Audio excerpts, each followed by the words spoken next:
कक्षा 11 संस्कृत शिक्षण में आप सभी का स्वागत। इंटरमीडिएट कक्षा 11 के पाठ्यक्रम में निर्धारित संस्कृत पाठ्यक्रम के अंतर्गत निर्धारित चंद्रापीठ कथा का जो अंश है उसके गद्यांशों की मैं इस समय प्रस्तुति कर रहा हूँ।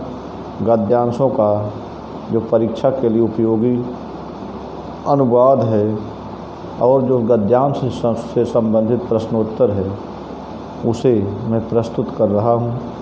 अब तक मैं 2 गद्यांश कुल मिलाकर के पहला गद्यांश और उसी से संबद्ध एक जो आर्या छंद है उसको प्रस्तुत कर चुका हूँ। आज आपके समक्ष दूसरा गद्यांश मैं प्रस्तुत करूँगा। पहले गद्यांश में आपने देखा कि राजा शूद्रक के दरबार में एक चांडाल कन्या एक पिंजड़े में एक तोते को लेकर पहुँचती है।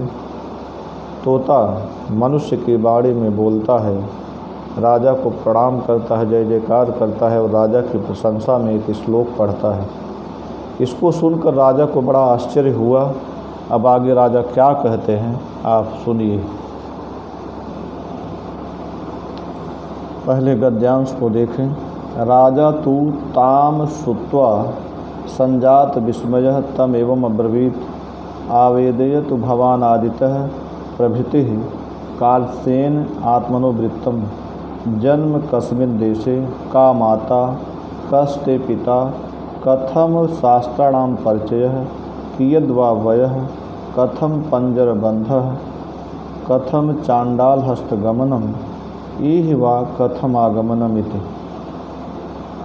राजा उस आर्या छंद को सुनकर और राजा को जो उसने जय जयकार किया इस मनुष्य की बाणी में और मनुष्य की ही बाणी में उसने आर्या छंद को पढ़ा।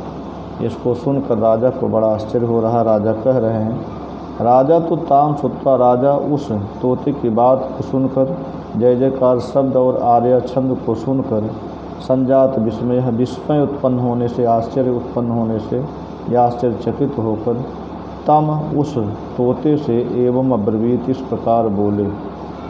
राजा ताम श्रुत्वा उस आर्या छंद को सुनकर संजात विस्मय में पड़े हुए, आश्चर्य में पड़े हुए या आश्चर्यचकित होकर तम उस तोते से एवं अब्रवीत इस प्रकार बोले। आवेदित भवान् आदित्यः प्रभृतिः कालसेन आत्मनोवृत्तम्। भवान आप आदित्यः प्रारंभ से, आदित्यः प्रभृति प्रारंभ से लेकर कालसेन आत्मनोवृत्तम् अपना संपूर्ण जीवन वृत्त, अपना वृत्तांत आवेदित बताएं। जन्म कस्मिन् देशे, आपका जन्म किस देश में हुआ। का माता, आपकी माता कौन है। कस ते पिता, कह ते पिता, ते पिता कह तुम्हारे पिता कौन हैं। कथम शास्त्राणां परिचय है, इन शास्त्रों से परिचय कैसे हुआ। कियद वा वयः, आपकी अवस्था कितनी है, उम्र कितनी है। कथम पंजर बंधः, आप पिंजड़े में कैसे बंधे। कथम चांडाल हस्तगमनम, आप चांडाल कन्या के हाथ कैसे लगे। इहि वा कथम आगमनम, अथवा यहाँ कैसे पहुँचे, यहाँ कैसे आए। यह है गद्यांश। अब इसका एक बार कठिन शब्द भी आप देख लें। श्रुत्वा माने श्रुत्वा सुनकर, संजात विस्मयः आश्चर्य में पड़े हुए, आश्चर्य संजातः विस्मयः यस्मिन् सः विस्मय उत्पन्न हो गया है जिसको वह, अर्थात आश्चर्यचकित। तम एवं अब्रवीत, तम सुकम एवं इस प्रकार अब्रवीत बोले। आवेदित माने बताएं। भवान आप आदित्यः प्रभृति, आदि से लेकर, प्रारंभ से लेकर, कालसेन माने संपूर्ण या विस्तार के साथ, आत्मवृत्तम अपना जीवन चरित्र। कस्मिन् देशे, किस देश में। का कौन, कस्ते कौन तुम्हारा, कथम कैसे, शास्त्राणां परिचय, शास्त्रों का ज्ञान। कियद वा कियत वा और कितनी वजह अवस्था पंजरबद्ध पियड़े में बंधना चांडाल हस्तगमनम चांडाल के हाथ में लगना इस स्थान पर आगमन माने आना। इस प्रकार ये गद्यांश आपने भी अनुवाद को देखा, उससे संबंधित कठिन शब्दों को देखा। अब आप इस गद्यांश से संबंधित जो प्रश्नोत्तर परीक्षा में पूछे जा सकते हैं उसको आप देखें। यह गद्यांश महत्वपूर्ण है, परीक्षा में पूछा जाता है।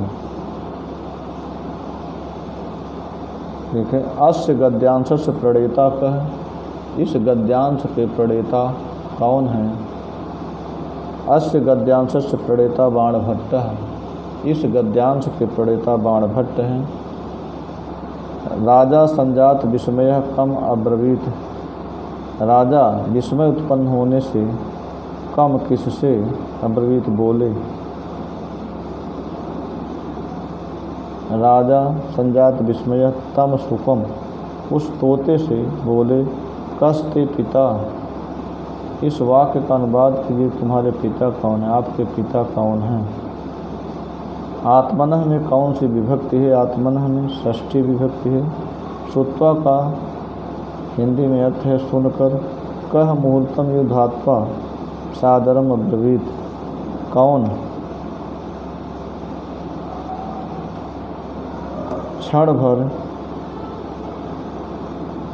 ध्यान करके फिर बोला। वह संपायन मुहूर्तम युद्धात्वा सादरम अब्रवीत, आदर पूर्वक बोला।